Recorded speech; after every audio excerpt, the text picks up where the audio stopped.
It is my honor and privilege to have my guest. I got to get right to it. I can't waste time with the GOAT, the greatest quarterback in the history of the National Football League. Pretty much great at every damn thing he does, for crying out loud. I'm talking about the one and only Tom Brady. What's up, Big Tom? How are you, man? How's everything? I'm doing really well. Nice to see you. And, I'm a big fan of yours. So I think the opportunity to come on and talk to you is, I can't pass that up either. So it's nice that we're get a chance to chop it up a bit. Well, listen, man, I got to give you some credit where credit is due. You know, I mean, I'm in the 50 plus range and stuff like that, but I see how good you're looking, how you take care of yourself. So I've been committing myself to getting in shape. I lost some weight. I cut out the cereal and the sugar. I'm trying to get there, Tom. I'm trying to get there. It's a hard thing for everybody. I know I've been preaching this for years. I literally wrote a book on it because I thought it was so important to me in my career. And I was very fortunate, obviously, to play for as long as I did. But I did it because I was able to make the right decisions and I had the right information, I had the right people come into my life. So I think the important thing is when you meet people that have good information, you listen and you try to apply it to your own life. And then you can amazingly, like you've already seen, see the results. And it just makes you want to go deeper and deeper and deeper. So today I was out there doing sprints. Wow. And I was trying to really just stay on top of it. So, I know one way, and that's just to keep my body in the best shape I possibly can. How committed are you to keeping in shape and staying in shape now compared to when you were playing? I think very similar. I think I'm actually a little more disciplined now because I think with football, there's a lot of stress, so you have different things that kind of come on and you're dealing with, plane food and, hotel food and the night before the game and right after the game. And, you probably let yourself slip a little bit. And now that I don't have probably the daily stress that I had with football, because it's such an intensity, especially for this time of the season. All these football players, like I was watching yesterday, they've been at it since the end of July. So August, September, October, almost the end of November, you're going on 4 months of football. So, there's a lot of fatigue that sets in. And it's a good time of year because this is where the teams that are really have done the right things over a long period of time start to get better. And the teams that make those daily decisions, even when they relate to, let's say, your nutrition's one thing, your hydration's another, all your workouts, all those things add up over time. And I think that ultimately gives you an edge over the course of the long season. I remember when you were playing, and obviously the TB12 is incredibly popular because it's associated with you, the greatest of all time. And a lot of people will look at it and they say, okay, what's going on with him? Should we really follow his routine, et cetera, et cetera? When you look at the NFL players today, do you feel, how receptive are they, in your estimation, to people, not just you, but people like you who are really fixated on educating them about, listen, this is what you need to do in order to be in tip-top condition because you're going to need this down the road, not just when you're playing. Do you find that NFL players and professional athletes overall are receptive to that? I think there's more awareness of probably the right decisions to make. The adoption of that, I'm not so sure. I don't think the athletes have changed much since I really came into the NFL in the year 2000. Very similar. Everyone's big, everyone's fast, everyone's athletic, everyone has a similar, coming from the college background. I actually think college players were better prepared when I came out than they are now. Wow. Just because so many coaches are changing programs. And I would say there's not even a lot of college programs anymore. There's a lot of college teams, but not programs that are developing players. So as they get delivered to the NFL, they may be athletic, but they don't have much of the skills developed to be a professional. When I played at Michigan, I essentially played at a college program that was very similar to a pro environment. Okay. And I think parts of the things when I see these different players come in, they're not quite as prepared as they were. And I think the game has shown that over the last 12, 13 years. I think things have slipped a little bit. And, hopefully there's awareness around that. They can recreate it and build some of the product back. Like I believe that it could be, and the potential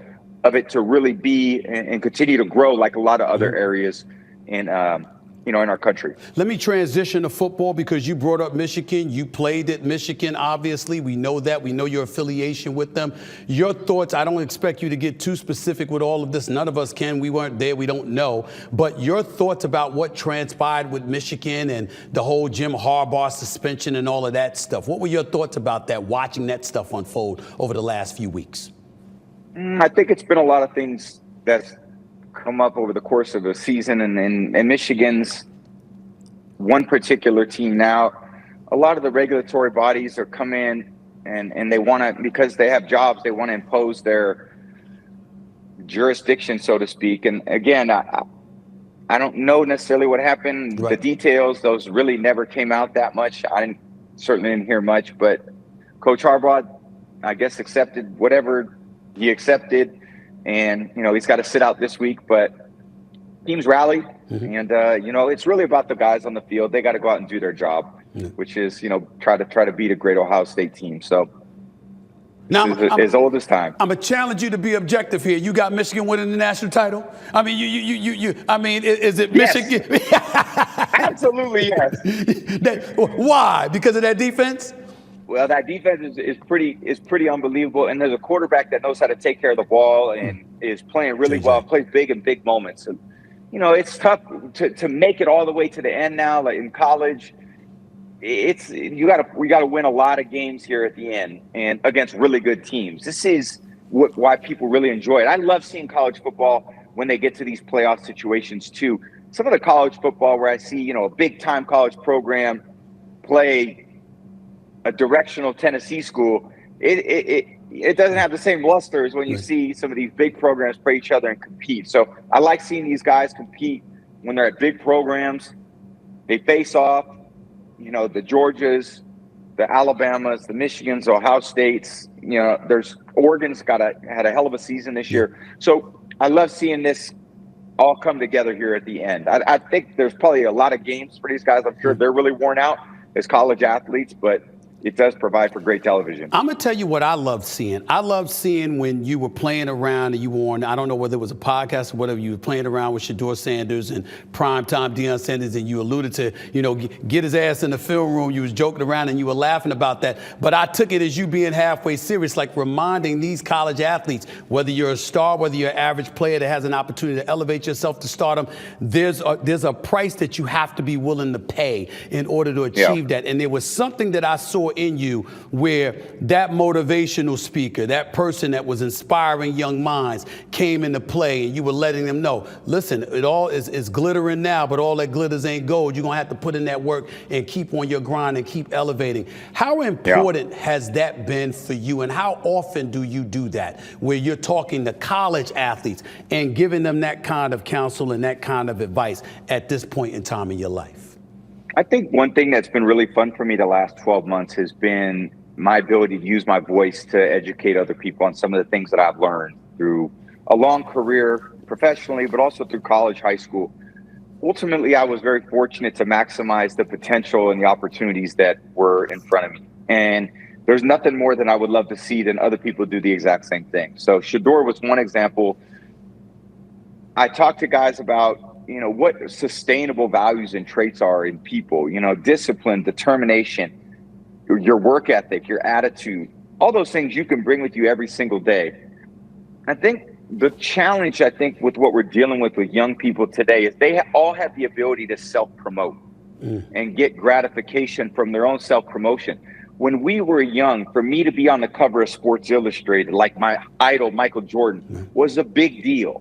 So, man, I had to do a lot of good things over the course of an NFL season to get recognition to be on the cover of a Sports Illustrated. That was unbelievable. Right. I mean, I thought, holy shit, that was unbelievable for me. And I was in my 7th year. Now these young athletes have hundreds of thousands, sometimes over 1 million plus people follow them on their social accounts. And they think that there's something sustainable about that, because you have people paying attention to you. But we used to be paid attention for excellence, right? Not for making ourselves to get some moment that people could see, us being like a jackass. Right. Okay, we're going to pay attention to that because he jumped off a a balcony into a pool. Like, okay, yeah, that may get a lot of clicks, but in the end, there's nothing sustainable about your excellence in that. So I've always thought, great, if I'm going to deal with people, I want to see them achieve and maximize their potential. They have to do that through discipline, through hard work, through commitment, through teamwork. And if you do that, there's a great reward. It may not be this instant gratification of you posting something about yourself and everyone liking it. And I think we're in that cycle where people think that because people are paying attention, they're liking something that actually means something. And I think if you want to build something great, that's over a long period of time. You better do the right things. You better be up early and staying late. You better care about your teammates. You better care about your organization, your coaches. You better communicate properly. You better figure out how to relate to your teammates. You better have a work ethic, and you better practice the right things and work hard at your recovery and be focused during the season on what your job is. And I think even those things that, like I said, conveyed to Shador in a very short period of time, and I love him to death. But I want to do that for everybody, because your social media account isn't going to determine how long your career is. I think what's going to determine. The thing about it that I think is very, very important is because what you're saying, I think, is an easy message for NFL players to receive, because the business of the NFL keeps you humble. You could be here today, going tomorrow, and grown men inside that locker room get it. The college athlete, however, it's a tougher challenge, not just because of their youth and their being oblivious to the business aspect of it all, but also because of the things that you're saying, that level of popularity, you achieve it in college, you think that's supposed to carry over and it's going to be sustainable. And I think it's far, far, far more difficult for you to pull that off. So I think you're absolutely right, Tom. Have you thought about it in that light? The fact that the NFL, the business climate of the NFL, basically forces you receiving that message that you just articulated a hell of a lot easier than college sports does for you in this day and age. I think college sports is, and I know it's different now with NIL, but there was an amateur aspect to college sports. And you went to school, but you also played sports. Now there's obviously more professionalism in college sports, not to the magnitude of a pro sport, because that essentially is your career. That's all your day. All your day is thinking about, how do I prepare for next game, whether it's on Sunday, whether it's Saturday. So they're very different. And I think as you grow and mature, I think college, is different too, because you have everyone's 18, 19, 20, 21. When you go to pro football, you have 22-year-olds, you have 35-year-olds.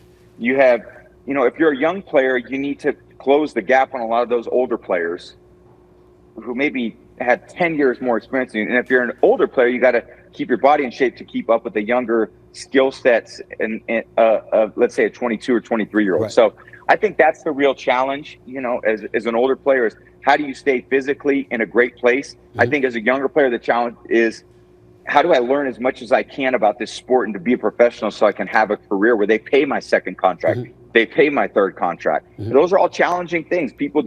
There's very few people that get a chance to do that. And if you are one of those people, and you have the skill and you have the discipline, you have the determination, you have the opportunity to make a great career for yourself and for you and for your family, because that's, we all got to pay the bills. Tom, where did you get it from? There's a lot of people out here, they could get it from different places. It could be mentors, it could be your parents, it could be the people that you associate with, it could be your own internalized discipline or what have you.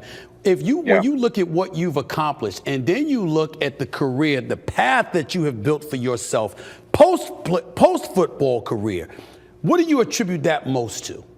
If there was one thing that stood above all else. I had a great foundation with my parents. My parents were, they gave me great roots. They had great values. The right people came into my life at the right time. This is all about people that came into my life. My high school coaches came into my life and taught me so much about teamwork, camaraderie, fellowship. I got recruited to Michigan. There was an ultimate team program at Michigan when I was there. I had a sports psychologist, Greg Harden, come into my life, who was unbelievable, helped transform my mindset in a lot of different ways. Got drafted by the Patriots. Bill Belichick came into my life. I wanted to maintain my body. Alex Guerrero came into my life. Wanted to continue to work on my throwing mechanics. Tom House came into my life.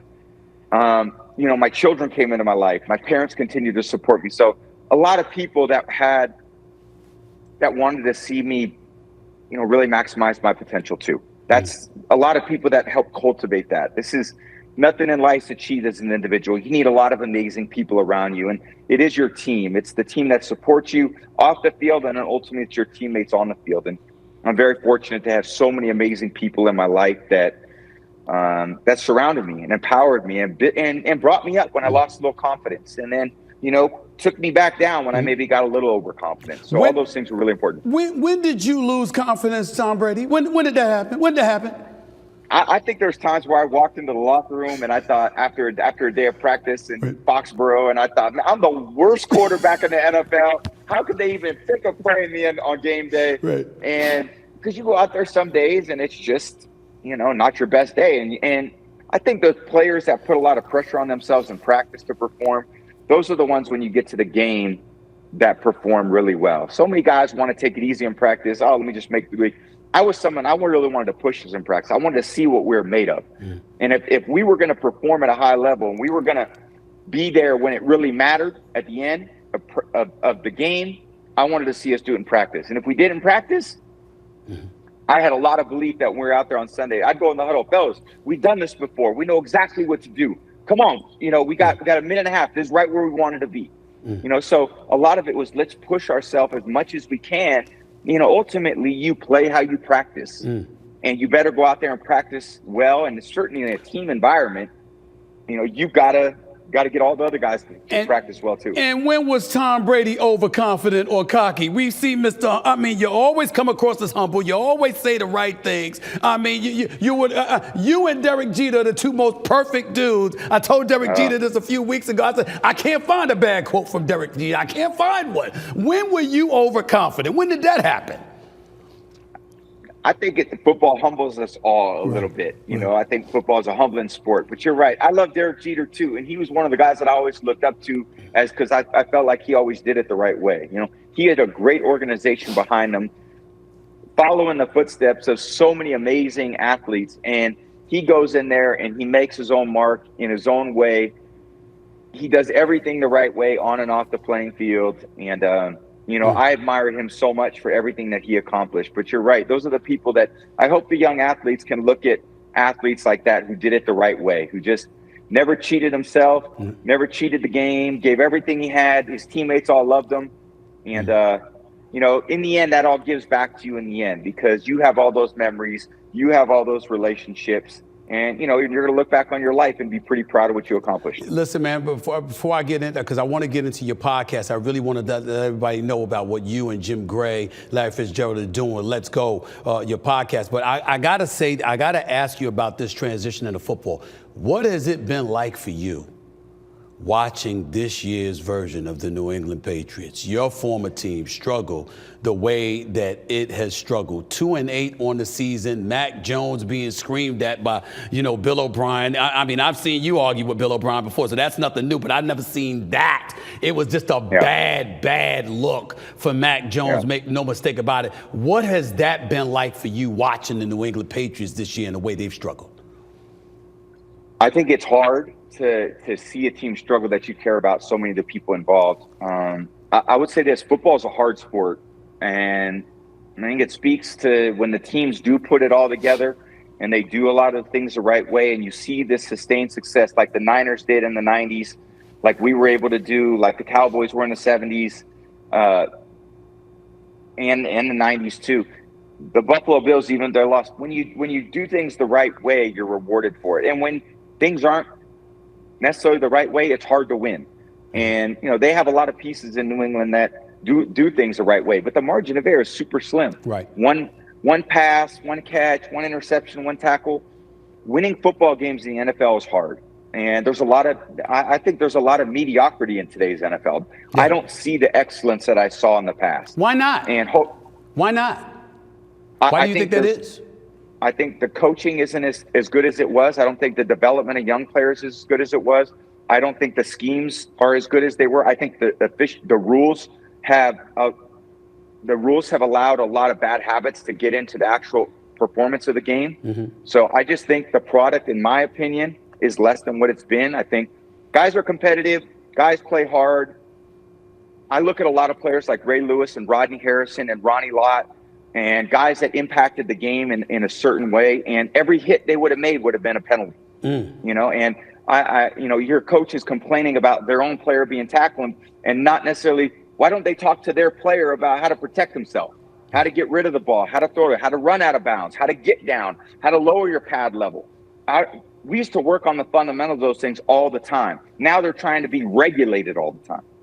I think the offensive players need to protect themselves.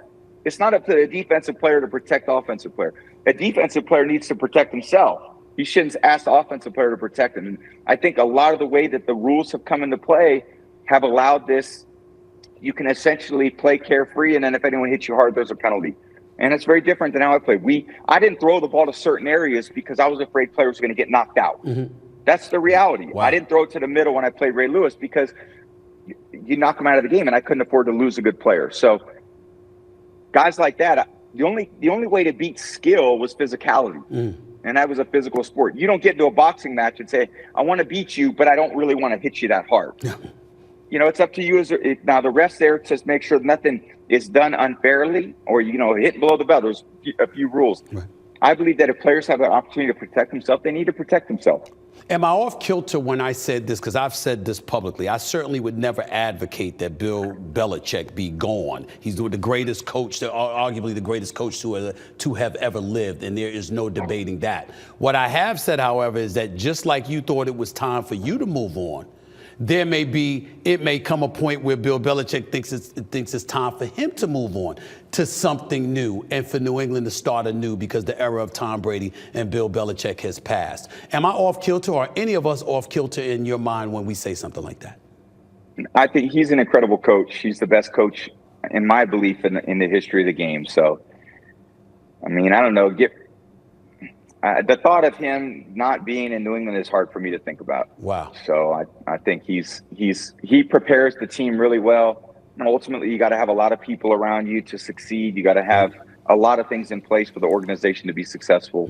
I don't think he's probably coaching much difference now than when we were undefeated in 2007. Right. I'm sure he's preparing the team the same way. The results are different, but again, that's why the sport's so challenging. There's a lot of reasons why teams win or lose. The head coach is a very small part on game day. Yes. The quarterback plays a really big part on game day. Not the entire thing, but because you touch the ball, you have a big opportunity to impact the game. So if you get good quarterback play, and that says nothing about that, I'm just talking in general about football. Right. You got an advantage. If you play really good defense, you got a great advantage. That means you need a good defensive coordinator. Ultimately, it's a lot of things coming together why things work and why they don't. When people look at Tom Brady, they're like, okay, you're not playing football anymore. You're always doing big things. As far as I'm concerned, people don't really, you got a media company, religion of sports. Let's not forget that. You've got a multitude of investments. You know what you're doing. You're supposed to be on television. We've been waiting to see you calling games. Wait until next season, I assume. Yeah. That's when you're going to be doing that with that huge big-time contract, well-deserved, by the way, that you got from Fox Sports. When you look at your life at this stage and point right now, and let's not forget the Let's Go podcast, because I've been a guest on there with you and my brother Jim Gray. I love y'all. Larry Fitzgerald's my dude as well. How are you feeling about your life at this particular moment in time with all that you're doing and all that you've accomplished?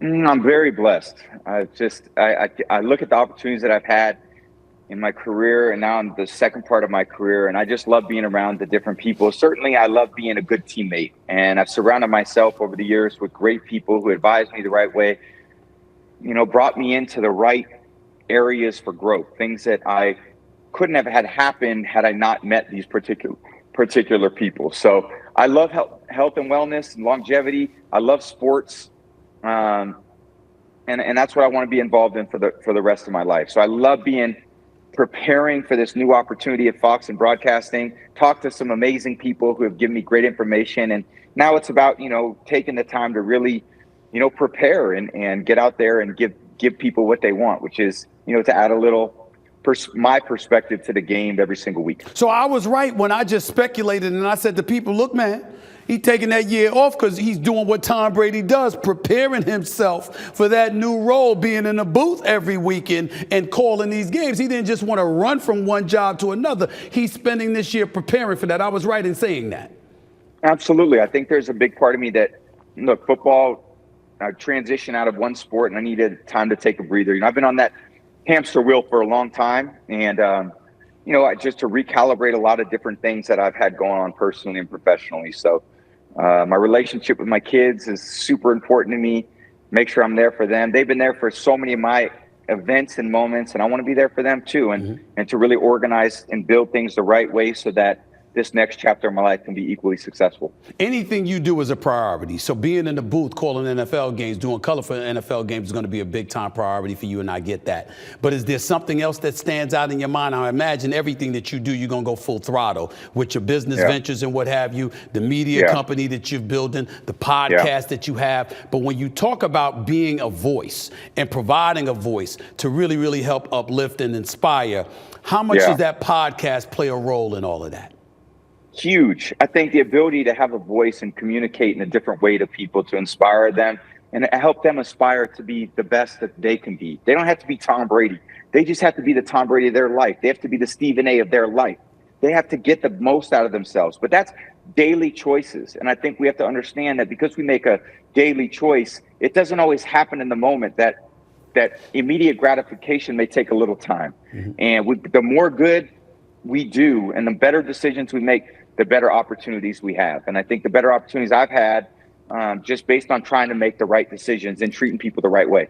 Before I let you get on out of here, man, Tony Romo is great in the booth. But I come from the days of Pat Summerall and John Madden, and I idolized Howard Cosell, and Al Michaels is still around doing his thing. I mean, you got a host of other people that are doing great work in this industry. I love and respect all of them. But there is something that comes with it, Tom Brady. You got to call it like you see it, and you might have to. I mean, and knowing football the way that you do, you're going to be like Peyton Manning and others, where you can see stuff ahead of time and you know exactly what the rest of us don't know. Are you prepared to be perceived as a bad guy from time to time? I think that's okay. I think I'm going to do the best I could do. I don't have any agenda other than to hopefully uplift the sport in a positive way. I mean, I want to see players play at their best. And if I can ever help those players play a little bit better, that's what I want to do. I want to see the game grow. I'd love to see the product get better. I'd love to see more accountability on both sides of the ball. I'd love to see the referees do a better job. The organizations support their players in better ways. All of it is about, how do you take this amazing entity that we have in sports that brings our communities together and allow it to shine on a big stage. So I'm okay with, I'm going to do like I said, my very best. How people perceive that, there's no scoreboard at the end of this, just like for you, but I'm going to go in there with everything I got. Last question. Super Bowl favorites in each conference. Who do you got at this moment? I think Chiefs, Eagles, similar to last year. Really? Those are the teams that have played consistently well over a long period of time. I mean, Patrick gives the team an advantage every time he takes the field. And I think the way that the Eagles can run the ball and play defense gives them a big advantage. So it's going to be tough to get through those teams. I mean, look, anything's possible. It's the NFL. So any team on a Sunday has the opportunity. If they don't play well, like in 2007, Patriots, Giants, Super Bowl, we didn't play our best. Another team played really well. They beat us. So how you get to that game, there's a lot of things that matter between now and then, but those teams have been really consistent the last 2 years. I'm a little surprised you didn't mention San Francisco, but thank God you didn't mention the Cowboys. I appreciate you. I appreciate you, my man. I appreciate you. I know that Niners are pretty good too. I got Niners you. are pretty good too. The great Tom Brady, man, I appreciate you so much taking time out of your busy schedule, man. Thank you so much for being on my show, man. Really appreciate it. My pleasure. Great seeing you. Thank you. Take care, buddy.